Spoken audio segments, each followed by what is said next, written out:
Apreciados oyentes, muy buenos días. Esto es Reflexiones Matinales Llave de la Vida. Es muy grato estar juntos nuevamente, listos para escuchar y estudiar la palabra de Yahweh. Oremos a nuestro Padre Eterno, rogándole que su amado Hijo nos llene de sabiduría para entender el mensaje preparado para hoy, que se titula Rubén, el pecado de incesto. El texto bíblico lo encontramos en Génesis 49, 3 y 4, que dice: Rubén, tú eres mi primogénito, mi fortaleza y el principio de mi vigor, principal en dignidad, principal en poder, impetuoso como las aguas. No serás el principal, por cuanto subiste al lecho de tu padre. Entonces te envileciste subiendo a mi estrado. Mientras Jacob vivía en Migdal Edar, ocurrió un incidente muy triste. El hijo mayor de Jacob, Rubén, durmió con Bila, la concubina de su padre. Rubén, hijo de Lea, primogénito de Jacob, tuvo relaciones sexuales con la concubina de su padre, de nombre Bila, madre de Dan y Neftalí, hijos de Jacob y hermanos de Rubén. En circunstancias que la Biblia no detalla, Rubén se acostó con ella y tuvo relaciones sexuales. No hay evidencia alguna que Rubén la haya forzado, así que debemos suponer que Bila fue partícipe voluntaria del pecado. En ese tiempo, las siervas eran dadas a los maridos de las esposas para engendrar, y los hijos nacidos de las siervas se consideraban hijos de las esposas. Rubén y Bila, madre de los hermanos de Rubén, estaban poseídos del espíritu de incesto. No les importó ni su padre, ni sus hermanos, ni sus hijos, a ninguno. Rubén y Bila trataron de cubrir su pecado, pero Jacob lo descubrió.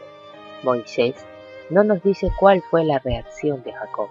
Solo sabemos que el pecado de Rubén echó a perder la bendición de la primogenitura. Esa pasó a José, con todas las consecuencias que veremos posteriormente en el estudio de Génesis. Para Rubén, un momento de pasión y placer le costó caro. Obviamente, el pecado de Rubén fue motivo de gran vergüenza para Jacob, su hijo mayor. El hombre de su confianza lo traicionó, cometiendo incesto, un pecado que aún en esos tiempos era tremendamente vergonzoso. Jacob se habrá sentido muy dolido. No leemos nada de un acercamiento a Yahweh. Moisés no nos indica que Jacob encontró consuelo en Yahweh. Esa falta de consolación espiritual contribuyó a la amargura que notamos al final de su vida, cuando Jacob habla con Faraón. En cuanto a Rubén, podemos afirmar que Satanás odia a los escogidos de Yahweh y procura por todos los medios posibles pervertir la gracia del Padre. Él ataca a los escogidos para deshonrarlos y para que ellos a la vez deshonren a Yahweh. Eso explica por qué vemos pecados muy serios manifestándose de vez en cuando entre el pueblo de Yahweh. Pero la gracia de Yahweh siempre triunfa. En muchos sentidos, las tribus de Israel que descendieron de los hijos de Jacob o Israel heredaron el carácter de su fundador. Un buen ejemplo de ello es la tribu de Rubén, el primogénito de Jacob. A los descendientes de Rubén debió haberles tocado una doble porción de la tierra de Israel cuando Josué la repartió. Pero esa bendición fue dada a los hijos de José debido al pecado de Rubén.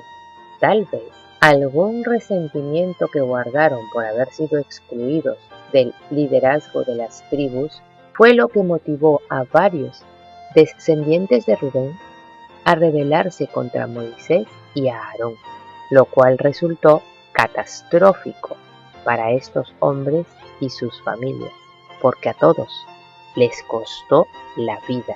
La Biblia dice de los hijos de Rubén lo siguiente, en Primera de Crónicas 5:18, hombres que llevaban escudo y espada y diestros en la guerra. Sin embargo, en la época de los jueces, fue una de las tribus que rehusó unirse a Débora y a Barak en la batalla contra los enemigos de la nación. Debido a su ubicación en el lado oriental del río Jordán, los de la tribu de Rubén estaban aislados de las otras tribus, y eso los hizo más propensos a caer en el pecado y la idolatría. Cuando la nación quedó dividida tras la muerte del rey Salomón, la tribu de Rubén se integró al reino del norte, el cual fue conquistado por los asirios en el año 722 antes de la era cristiana. A causa del incesto de Rubén, perdió la bendición de su padre. Rubén, tú eres mi primogénito, mi fortaleza y el principio de mi vigor, principal en dignidad, principal en poder, impetuoso como las aguas. No serás el principal, por cuanto subiste al lecho de tu padre. Entonces te envileciste subiendo a mi estrado.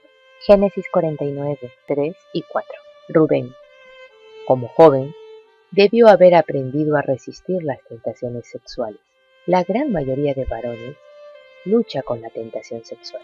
He ahí el peligro de las tentaciones sexuales. El sexo es un don de Yahweh, algo muy potente, pero necesita ser controlado y administrado correctamente dentro de los parámetros establecidos por la ley de Yahweh.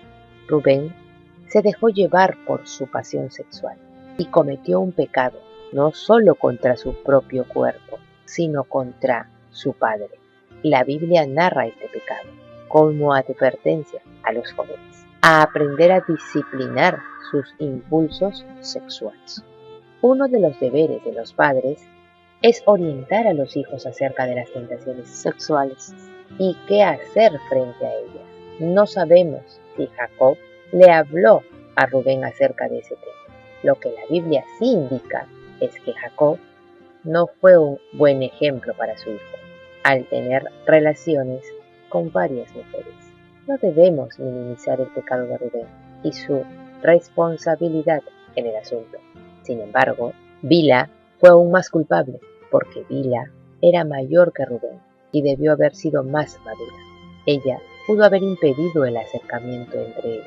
Además, Bilha estaba casada con su padre, por ende, tenía la posibilidad de mantener relaciones sexuales con él. Rubén, siendo soltero, al parecer, no tenía esa ventaja. Por consiguiente, Bilha, como mujer, tenía mayor posibilidad de controlar su impulso sexual y debió haber pensado con cabeza fría antes de permitir el pecado de incesto, del cual ella fue partícipe. Este es el peligro de la poligamia, al tener más de una mujer. Le era difícil para Jacob dar la debida atención a cada una de sus esposas. Ante la falta de atención del varón, Bilha fue expuesta a la tentación de aceptar las insinuaciones de Rubén. En tiempos posteriores a este periodo, también se dieron casos entre los cristianos de Corinto, donde los hijos vivían con las mujeres de sus padres, siendo condenado duramente por el apóstol Pablo, por el grado de contaminación espiritual que causa un pecado de esta naturaleza entre las personas que lo consienten dentro de sus familias, dentro de su comunidad, dentro de su ciudad. La afectación es pareja para todos, es estar frente al pecado, tolerando la radiación de éste sobre sus vidas. Por eso el apóstol insiste en cortarlo.